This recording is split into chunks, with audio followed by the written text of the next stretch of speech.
So, a lot of you guys have seen my Dbrand iPad mini skin video, and here's my follow-up, 1 year later.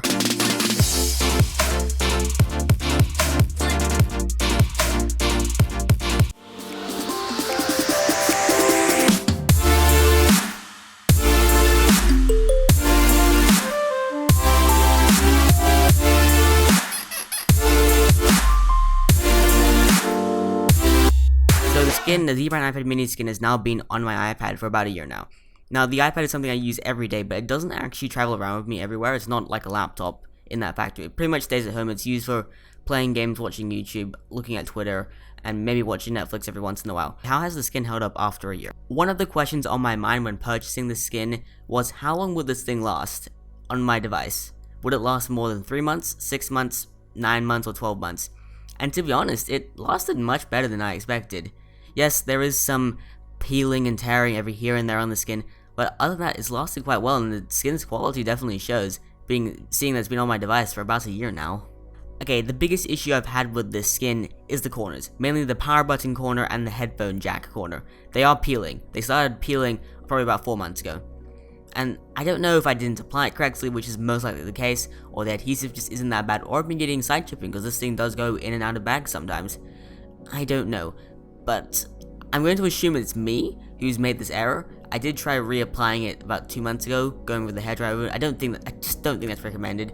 Basically, if you're good or even okay at applying screen protectors to your device, the glass or film version, you should be pretty good at applying this. And mine is off-centered. I know. I'm awful at doing this. But moving on to the applying experience, I don't know if I talked about this in my previous video about the applying process. Now, the whole peeling thing isn't a knock on the Dbrand videos being unhelpful and just straight up awful. They're actually really good. They made installing the skin much less of a chore, much less intimidating for me personally, because I got to see how it was done.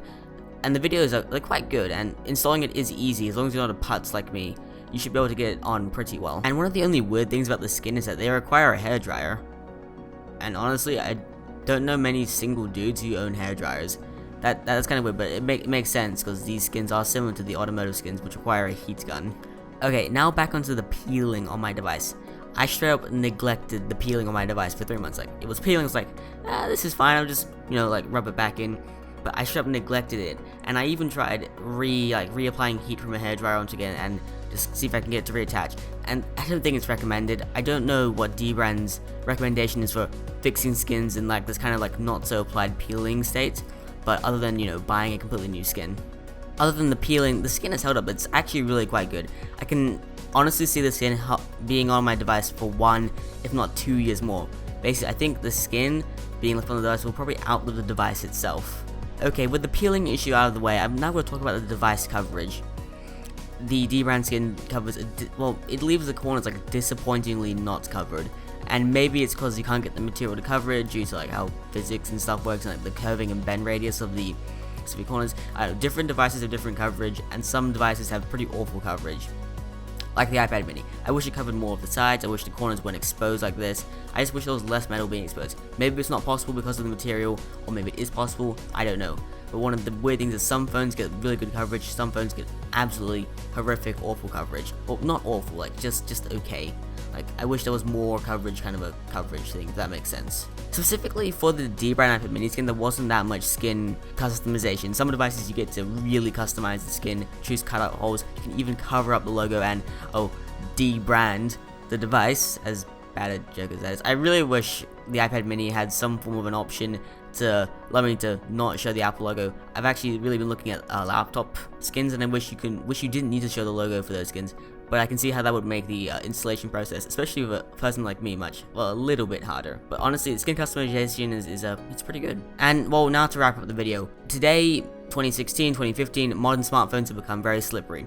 Nexus 6, iPhone 6, Galaxy S7 and 6, and whole other mirror devices, even the OnePlus X, weirdly enough, coming from OnePlus, who developed the really grippy sandstone material. We live in a time where phones are extremely slippery, and can I recommend the Dbrand skin? Yes, I can recommend Dbrand skins. The quality is great, the installation is relatively easy as long as you're not me, and they hold up for pretty much the entire life of your device.